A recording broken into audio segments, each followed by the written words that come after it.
Izin memulai. Assalamualaikum warahmatullahi wabarakatuh. Waalaikumsalam warahmatullahi wabarakatuh. Selamat pagi semuanya. Pagi Bu. Semuanya sehat? Alhamdulillah sehat. Gak ada yang batuk kan? Sakit?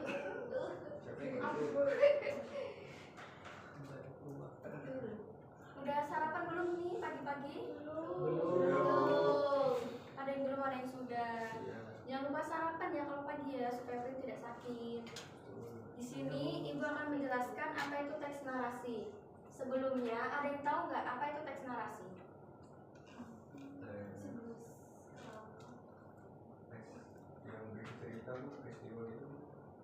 Ya, itu ada betulnya ya. Jadi, teks narasi itu suatu jenis teks seperti novel, cerpen, dan juga cerita rakyat, dongeng seperti itu. Tujuan pembelajarannya apa sih dari teks narasi ini? Tujuan pembelajarannya supaya kita bisa mengerti apa itu teks narasi. Selanjutnya juga ada unsur-unsur intrinsiknya, apa saja ya unsurnya. Dan juga kita bisa mengerti struktur dari teks narasi tersebut. Ada juga kita bisa menarik kesimpulan teks narasi dari video yang kita tonton ataupun yang kita baca. Untuk pengertiannya, teks narasi adalah suatu jenis teks yang menceritakan suatu rangkaian peristiwa secara berurutan atau kronologis yang dialami oleh seorang tokoh yang dimana terdapat konflik dan juga penyesalannya. Jadi teks narasi itu secara runtut dari awal sampai akhir, yang dimana isinya itu ada konflik, ada juga penyelesaiannya dan juga penyesalan pada bagian akhir. Apa saja ya unsurnya? Ada yang tahu nggak apa unsurnya? Belum tahu? Jadi unsur intrinsik dari teks narasi itu ada 6. Yang pertama ada tema. Tema adalah gagasan ide pokok dari cerita yang sudah kita baca. Selanjutnya ada juga tokoh dan penokohan. Tokoh dan penokohan ini isinya ada karakter dan juga watak. Untuk tokohnya itu kita bisa tahu nih siapa tokohnya, terus cerita tokoh utamanya siapa. Lalu untuk penokohannya kita bisa tahu nih wataknya bagaimana, antagonis, tripagonis, atau protagonis. Untuk unsur selanjutnya ada alur. Alur adalah rangkaian peristiwa dari awal hingga akhir. Alur itu dibagi menjadi 3, yaitu alur maju, alur mundur, dan juga alur campuran.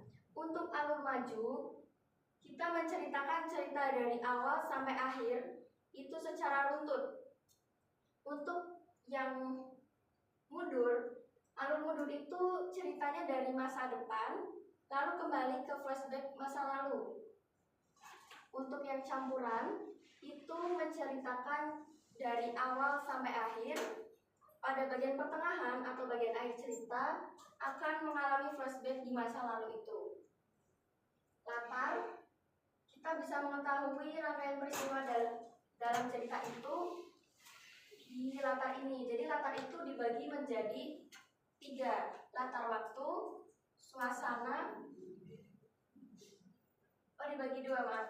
Latar waktu dan suasana. Untuk waktunya itu bisa sore, pagi, siang, atau malam. Untuk latar suasananya itu bagaimana suasana dari cerita yang kita baca atau yang kita tonton. Apakah cerita itu akan damai, apakah cerita itu akan ricuh, riuh, ataupun sebagai yang kita baca itu. Selanjutnya ada sudut pandang. Sudut pandang ini cara penulis memposisikan diri. Sudut pandang orang pertama biasanya ada aku.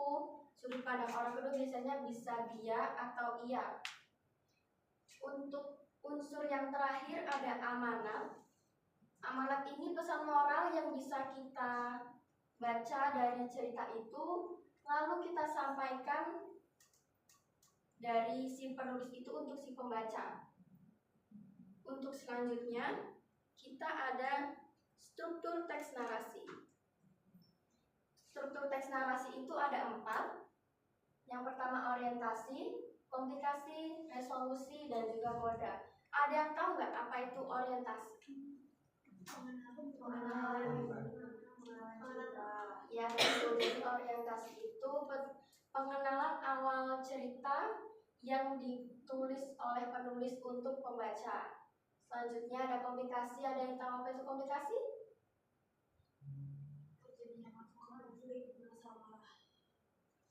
Ya, jadi komplikasi itu awal terjadinya masalah dalam cerita itu. Masalahnya apa dan bagaimana masalah itu bisa terjadi di dalam cerita tersebut. Untuk resolusi, resolusi itu penyelesaian masalah. Di dalam cerita, setelah ada komplikasi, pasti ada juga penyelesaian masalah di dalam cerita itu. Untuk struktur yang keempat ada koda. Koda itu biasanya seperti pesan moral, seperti amanat yang di dalam cerita itu. Jadi koda itu menceritakan amanat yang bisa kita dapat itu apa dari cerita itu.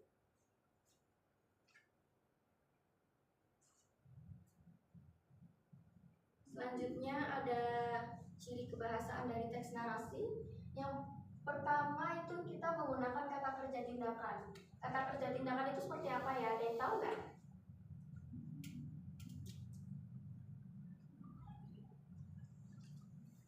Ada yang tahu? Jadi kata kerja tindakan itu seperti aksi atau aktivitas. Contoh katanya itu berlari, melompat, mengikatkan sepatu, memasak. Itu termasuk dari kata kerja tindakan. Biasanya ada di dalam cerita. Untuk contoh teksnya seperti saya sedang berlari bersama teman saya. Itu contoh kerja kata tindakan.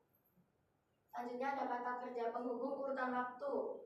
Urutan waktu ini biasanya ada kata hubungnya untuk menceritakan ke cerita flashbacknya. Contohnya dahulu kala atau 2 minggu lalu.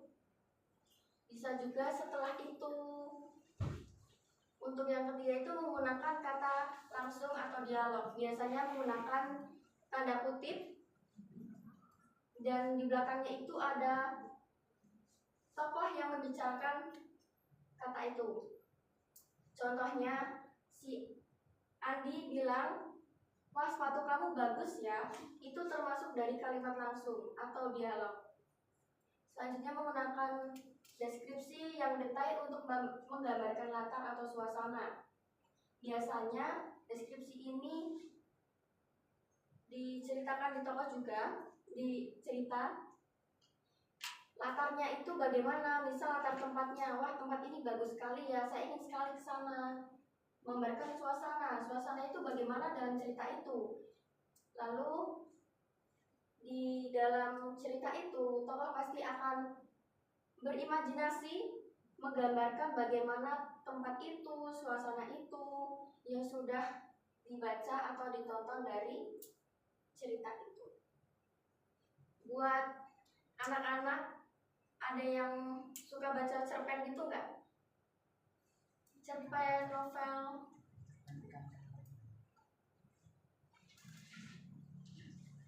Ada yang tahu? Ada yang pernah membaca? Tadi pagi ada yang baca cerpen gitu nggak? Enggak. Kok nggak membaca? Oh ya, maaf ya, tadi ibu lupa presensi. Boleh ibu presensi dulu?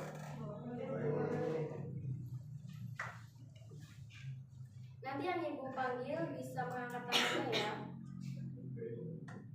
Mbak Zahra, ibu. Mas Dandi, hadir. Mbak Guru, hadir Bu. Mbak Nia, hadir Bu. Mbak Gita, hadir. Mas Abdul, hadir. Mbak Septa, hadir. Mas Narendra, hadir Bu. Mbak Ninda, ada yang izin ya? Iya Bu. Mbak Ninda kenapa izinnya? Sedang mengikuti lomba. Di lomba, oke.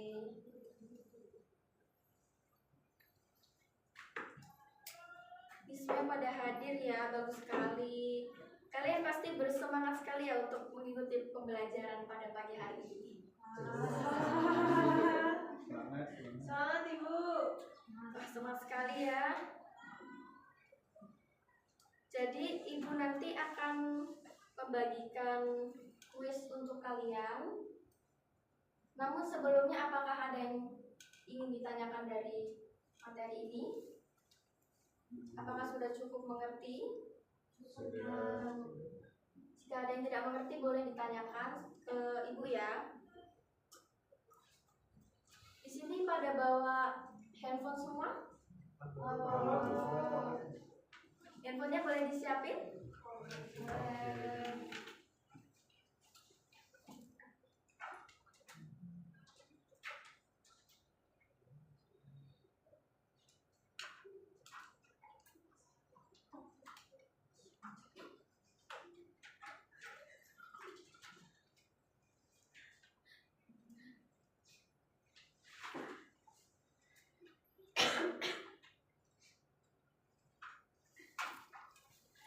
Ibu boleh minta tolong buat pasangin ini nggak ya?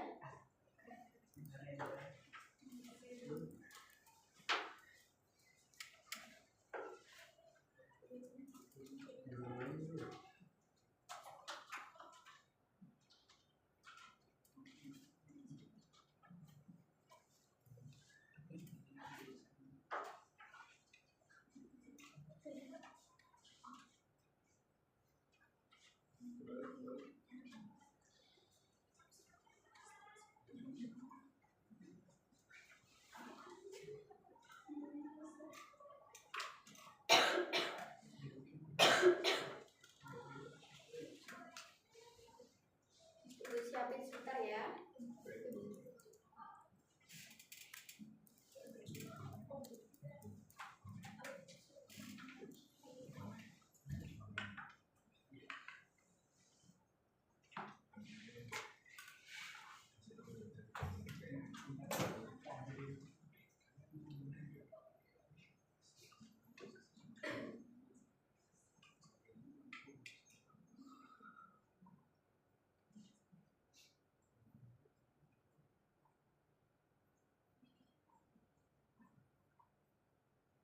Sebelum kalian mengerjakan kuis, Ibu mempunyai satu cerita rakyat yang bisa kalian tonton. Lalu nanti kuis itu bisa kalian kerjakan sesuai dari cerita itu ya.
Ini speakernya kok nggak masuk ya? Kenapa ya?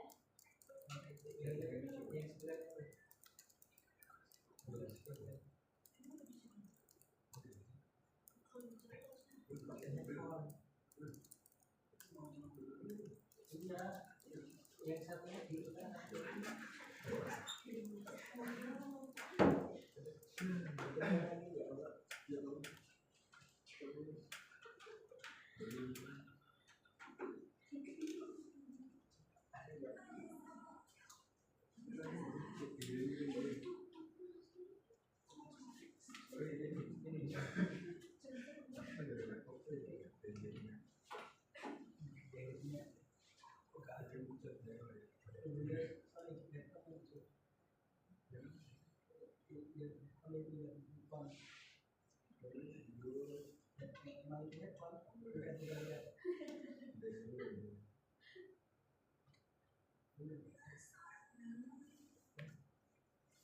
tanpa speaker kalian dengar nggak ya? Dengar Mbak, dimaksimalkan.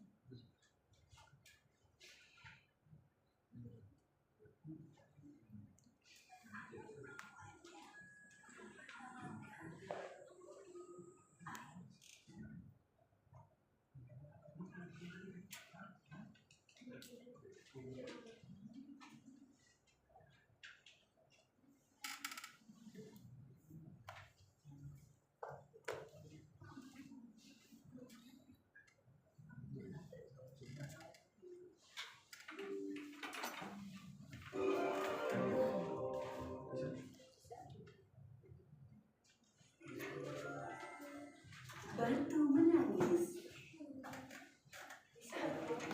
Pada zaman dahulu kala, hiduplah seorang ibu dengan anak perempuannya yang bernama Darmi. Ayah Darmi sudah meninggal saat Darmi masih kecil. Dahulu mereka hidup berkecukupan. Namun setelah ayahnya meninggal, ibu Darmi harus bekerja keras di ladang demi hidup mereka. Karena setiap hari bekerja di ladang, kulit ibu Darmi jadi kian gelap. Berat tubuhnya juga menyusut. Semua dilakukannya demi Darmi, putri satu-satunya. Namun apa yang dilakukan Darmi? Dia tidak mau membantu ibunya. Kerjanya setiap hari hanya berdandan.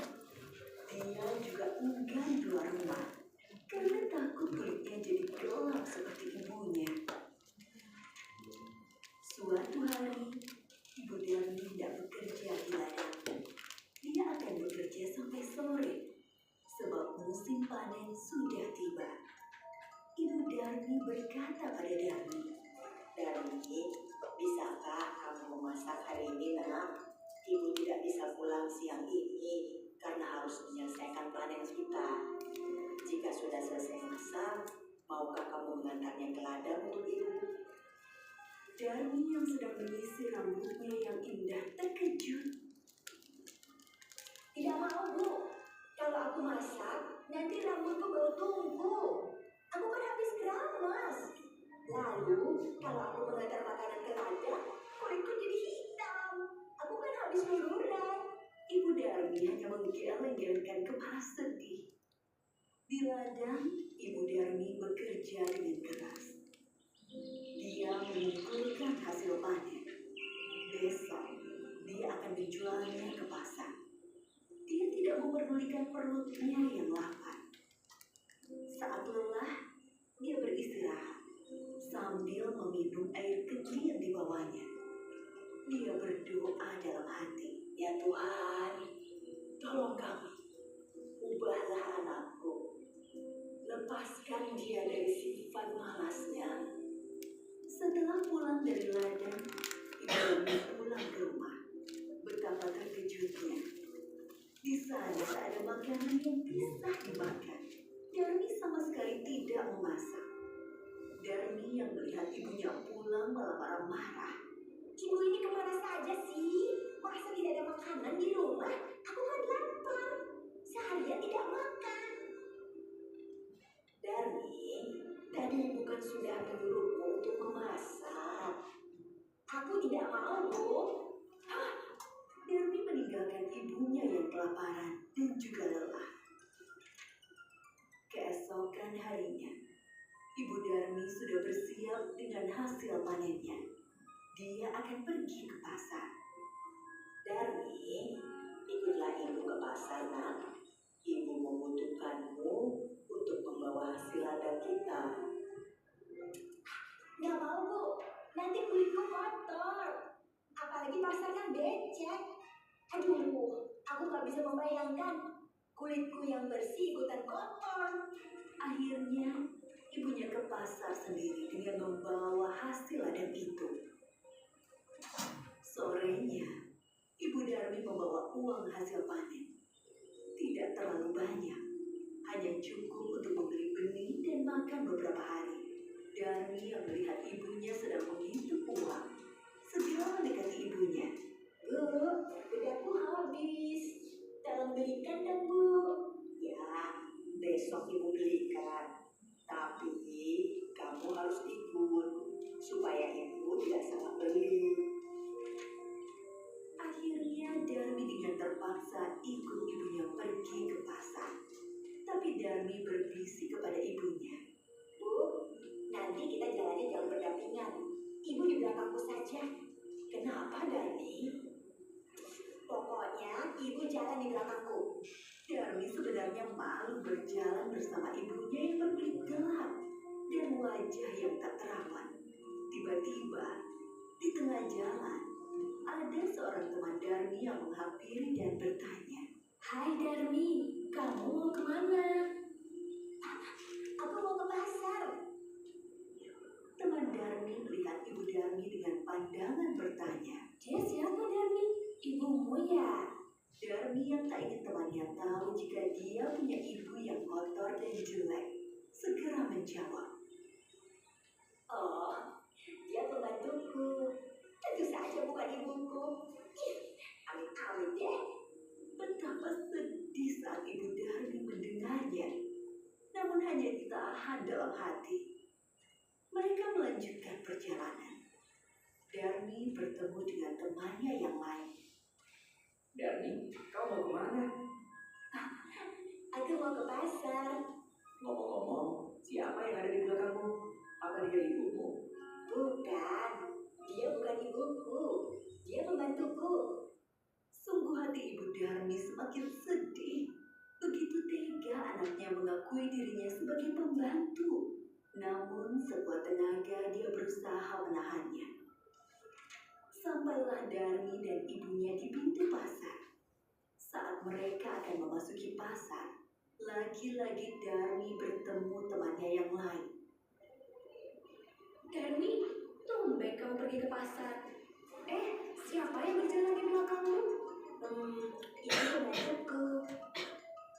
Ibu Darmi tak kuasa menahan air matanya. Dia sudah tak tahan lagi. Maka dia pun berdoa dalam hati. Tuhan, hamba sudah tidak kuat lagi dengan sikap anak hamba. Tolong, kiranya Tuhan menghukumnya agar dia menjadi jahat. Setelah Ibu Darmi selesai berdoa, tiba-tiba Darmi menjerit. Ibu! Kenapa dengan kakiku? Kau tidak bisa digerakkan lagi. Sedikit demi sedikit Darmi menjadi batu. Ibu Darmi menangis pilu. Maafkan aku, nak. Ini semua karena perlakuanmu terhadap ibu.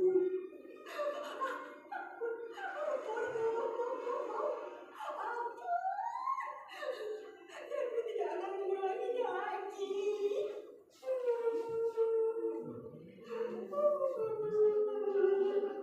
Darmi merintih sambil menangis meminta ampunan ibunya. Sayang, semua tak bisa kembali. Darmi tetap menjadi batu. Dia harus menanggung hukuman karena telah durhaka terhadap ibunya yang sudah merawat dan menjaganya hingga dia besar. Batu itu akhirnya dipinggirkan orang-orang dan disandarkan di tepi. Hingga sekarang, batu itu masih ada di Kalimantan Barat dan dinamakan Batu Menangis.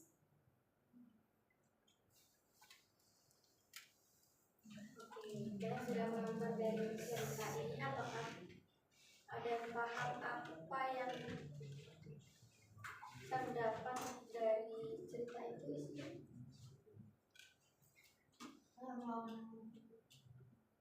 Apa isi dari cerita itu?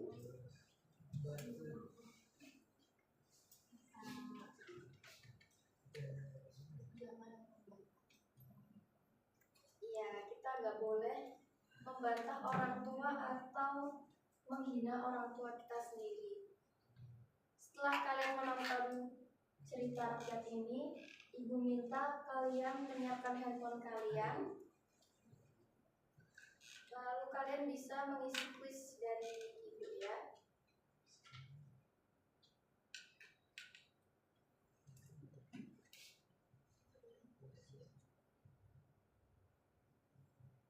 Tidak bisa di-scan atau lewat kode masuk, namanya The Quiz.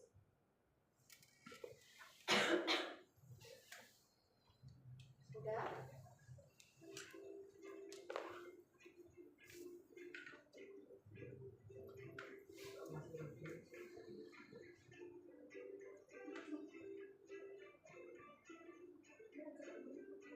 Di sini kalian bisa mengganti profil kalian sesuai yang kalian mau, dari baju, warna kulit, wajahnya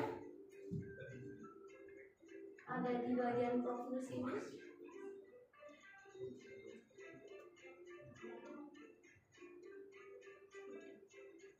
Udah masuk semua?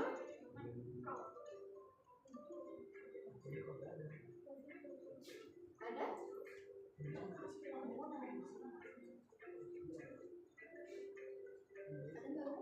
Ada. Bisa sambil?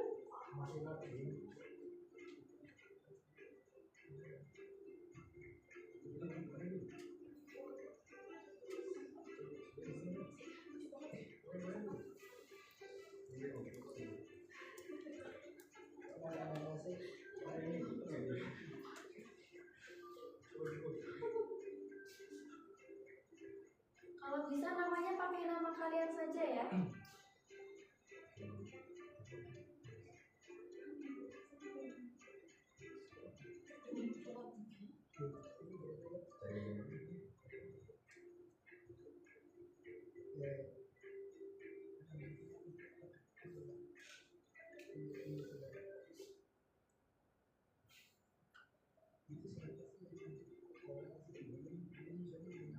Ini yang Mbak Frog ini bisa diganti dulu.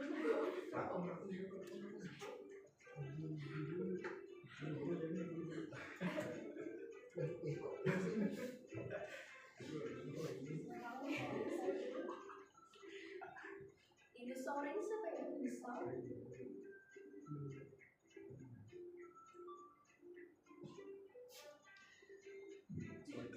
Itu siapa tuh yang hijau itu?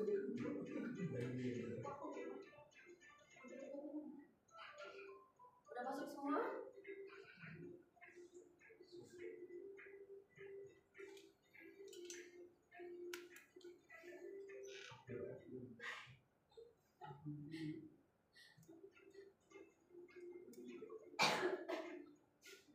Udah semua ya?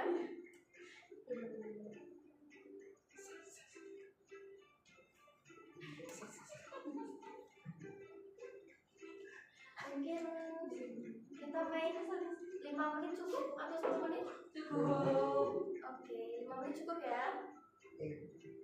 Udah siap semuanya? Udah. Oke, mulai ya.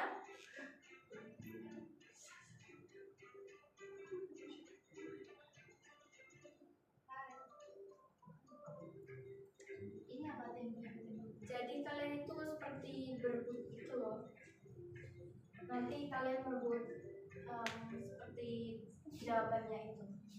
Mainnya kayak tenis. Oke. Tunggu ya. 3, 2, 1.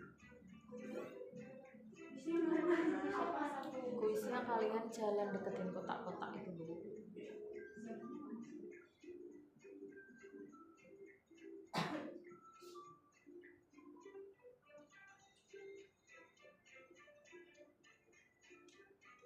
Ya. Yang putih gercep nih.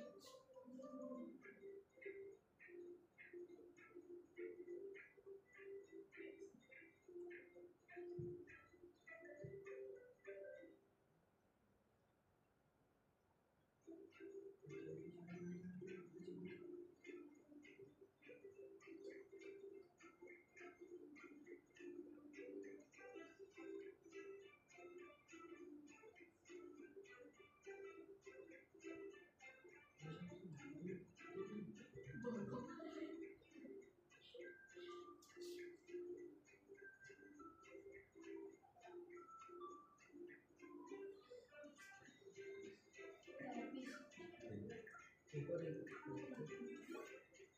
ya. No.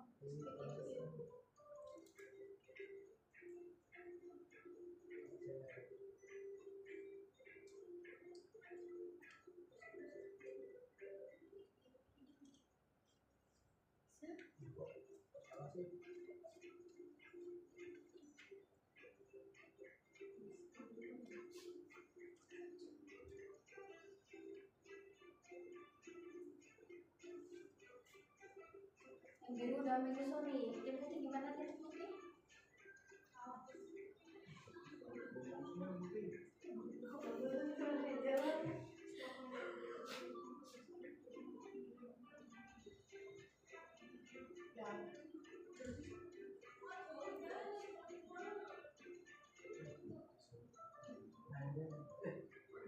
Mana sih?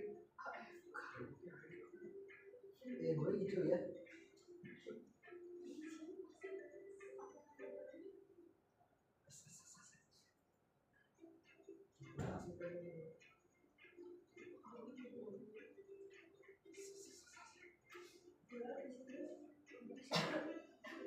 Kok kalah sih? Gimana sih? Ngikutin caranya gak ngerjain.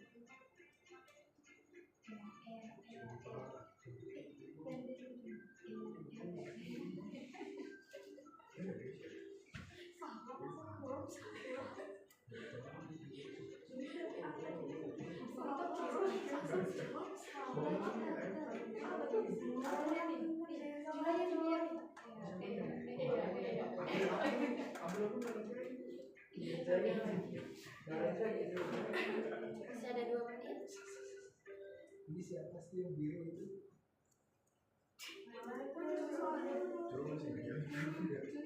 Kok jelek kali bajuku tadi kayak gimana? Baju main.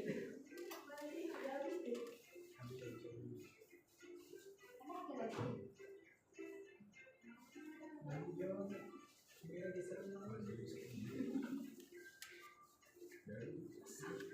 Harusnya masih ada kalau belum bisa nutup. Mukanya hijau. Aduh. Ahmad Kasih.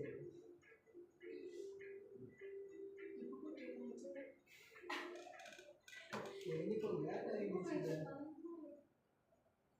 habis sudah. Kurang banyak bu.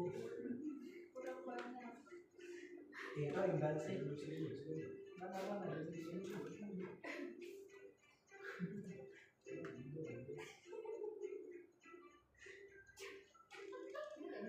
Itu belum ada yang naik podium kan? Harusnya sampai ada yang naik podium, itu masih ada soal yang belum diselesaikan. Saya mau naik podium. Tidak bisa. Itu juga di skor saya belum. Skor saya belum 10.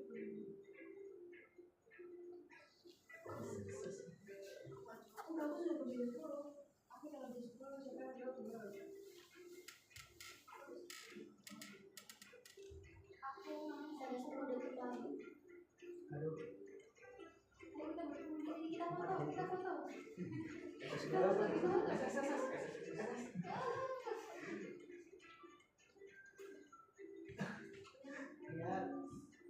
Ya dulu. Turun deh itu saja.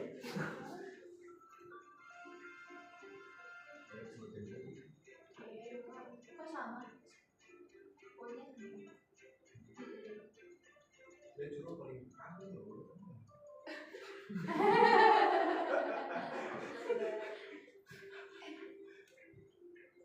Emang berpindah ini. Apakah soalnya sedikit sulit atau nggak mudah? Tak salah.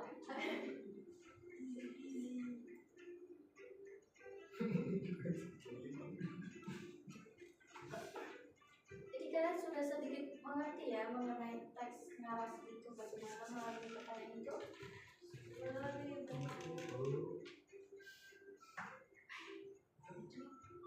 Ada jalan gue dekat tadi ya.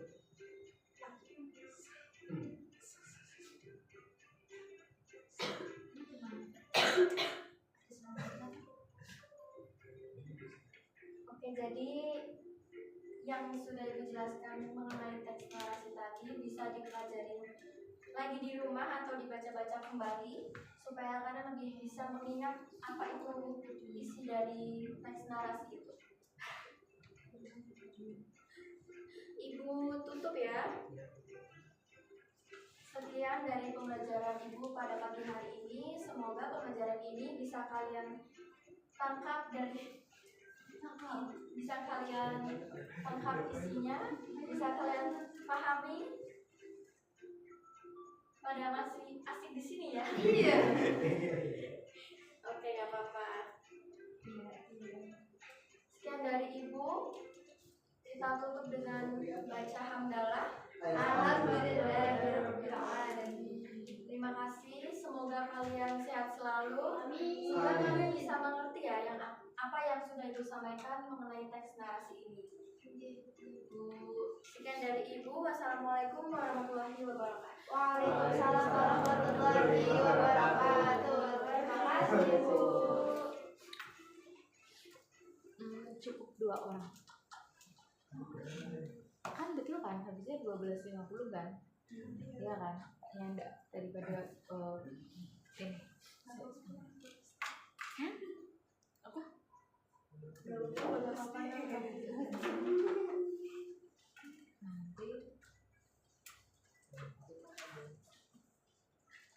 bentar kan mau jauh beres-beres.